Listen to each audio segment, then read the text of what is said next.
Em nome do Pai, do Filho e do Espírito Santo. Amém. Amado irmão, amada irmã, estamos aqui para continuar o nosso itinerário dentro das leituras da solenidade do Sagrado Coração de Jesus. Neste vídeo, nós vamos juntos analisar, estudar, refletir a segunda leitura desta solenidade, que se encontra lá no livro de Romanos, capítulo 5, versículo de 5 até o versículo número 11, que diz assim para a gente: Irmãos, o amor de Deus foi derramado em nossos corações pelo Espírito que nos foi dado. Com efeito, quando éramos ainda fracos, Cristo morreu pelos ímpios, no tempo marcado. Dificilmente alguém morrerá por um justo. Por uma pessoa muito boa, talvez alguém se anime a morrer. Pois bem, a prova de que Deus nos ama é que Cristo morreu por nós, quando éramos ainda pecadores. Muito mais agora, que já estamos justificados pelo sangue de Cristo, seremos salvos da ira por Ele. Quando éramos inimigos de Deus, fomos reconciliados com Ele pela morte do seu Filho. Quanto mais agora, estando já reconciliados, seremos salvos por sua vida. Ainda mais, nós nos gloriamos em Deus por nosso Senhor Jesus Cristo. É por Ele que, já desde o tempo presente, recebemos a reconciliação. Amado irmão, amada irmã, nós agora entramos dentro da teologia paulina e eu quero te contar uma coisa, né? Eu gosto muito da carta aos Romanos e olha que ainda não tive a oportunidade de estudá-la com muita profundidade, da forma como eu gosto, que é versículo por versículo, mas eu gosto muito porque eu sei muita coisa dela por causa do livro dos Gálatas, né? Já uma dica para quem não sabe. A carta aos Gálatas seria a espécie do protótipo para Romanos, né? Meu Deus do céu, alguém pode vir aqui e me criticar, deixa eu explicar. Em Gálatas, é uma carta mais curta, né, de Paulo, são 6 capítulos, então é algo muito mais contido, é mais rápido de você poder estudar. Eu tive a oportunidade de estudar no ano passado, por causa do mês da Bíblia, e o que acontece? A teologia que Paulo descreve ali, ela é aprofundada na carta aos Romanos. Então, quando eu entendo a carta aos Gálatas, a carta aos Romanos fica muito mais clara de compreender. Eu te adianto, né, aqui no canal tem 2 playlists sobre a carta aos Gálatas. Eu, sendo você, eu maratonava, tá bom? Tem muita coisa legal ali. Mas voltando para o texto. E aí, qual é o ponto crucial? Gente, nós estamos no início da igreja, ali por volta do ano 50 para o ano 60. Ainda não se tem uma completa compreensão sobre a morte de Jesus, a importância da sua morte, o mistério de redenção. Paulo está, então, desenvolvendo essa teologia. É diferente da nossa realidade hoje, que a gente já compreende, que a gente já conhece. Então, o que é que está acontecendo aqui? Partindo de todo esse pressuposto que eu acabei de comentar para você, nós vamos aqui ver um discurso teológico de Paulo tentando evidenciar esses detalhes. Então vamos lá.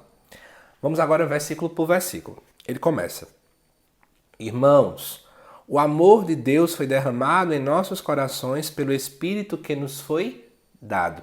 Então ele começa a dizer que Deus derramou o amor em nossos corações pela graça do Espírito Santo. Não é?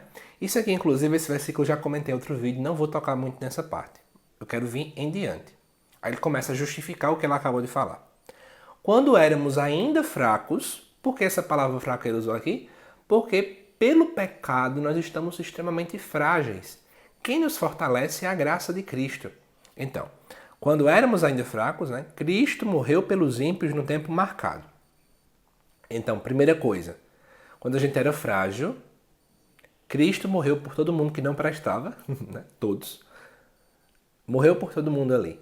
Né? Primeira coisa que a gente precisa colocar na cabeça. E é interessante quando Paulo coloca no tempo marcado. Sabe por quê? Porque tem gente que pode achar que Jesus demorou muito a vir, que Jesus demorou muito a morrer, enfim. Ou que talvez mataram Jesus ali porque queriam, mas não era o tempo que ele ia morrer ainda, ele ia morrer depois. Gente, Deus estabeleceu o tempo certo.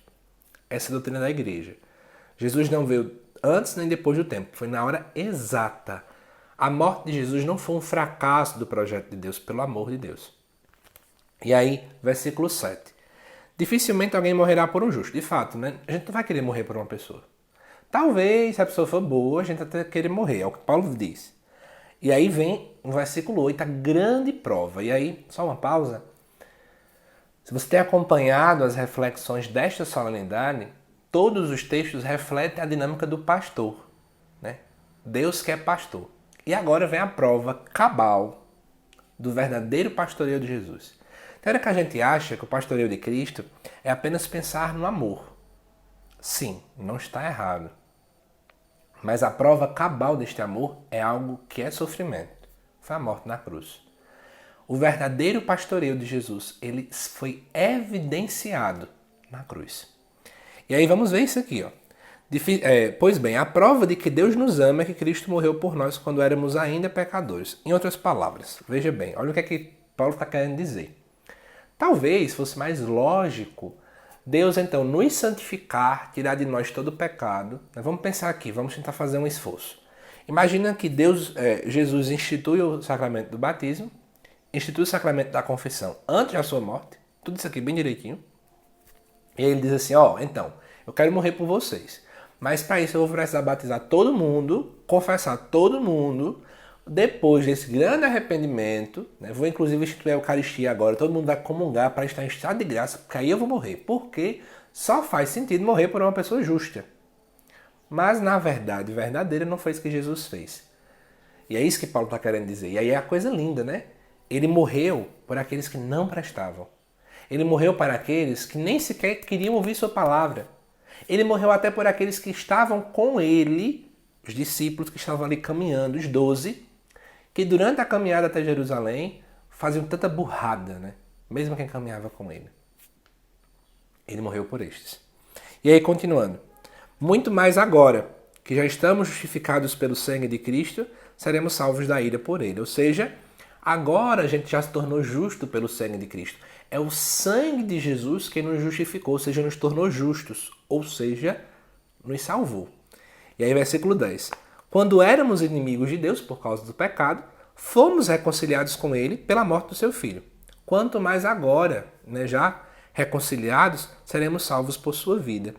Ainda mais, nós nos gloriamos em Deus por nosso Senhor Jesus Cristo. É por meio dele, já agora, que a gente recebeu a reconciliação. E aí vem algo bonito. Desculpa se algum irmão protestante chegar a vir aqui, mas eu preciso comentar a beleza da nossa doutrina católica. Eu tenho que ser sincero. Paulo, então, quando comenta nesse texto que é o Romanos, capítulo 5, é interessante quando ele acaba pontuando, Já no tempo presente a gente recebeu a reconciliação. A gente não está esperando no final da nossa vida para receber a reconciliação. Já podemos experimentar agora, porque a graça da cruz já passou, inclusive nós podemos receber isso no sacramento da reconciliação. Como a nossa igreja é linda. Nós podemos sempre voltar e receber o perdão, voltar e receber o perdão, voltar e receber o perdão. Olha que coisa linda. E, inclusive, e aí, por exemplo, Lutero, ele tem essa doutrina que é diferente do que nós, enquanto igreja católica, pensamos. Ele meio que dizia assim, que depois do pecado original, eu acho que ele não usa essa expressão, mas enfim, depois do pecado original, dos nossos primeiros pais, o homem não é mais imagem e semelhança de Deus, e mesmo após a cruz, a gente ainda fica meio que desfigurado dessa imagem e semelhança, enfim. Para a igreja católica, não. Existem consequências do pecado original que até hoje a gente carrega? Sim, é verdade. Mas ainda continuamos sendo imagem e semelhança de Deus. E depois da cruz, e obviamente a gente experimenta essa graça pelo batismo, pela Eucaristia, pelos sacramentos.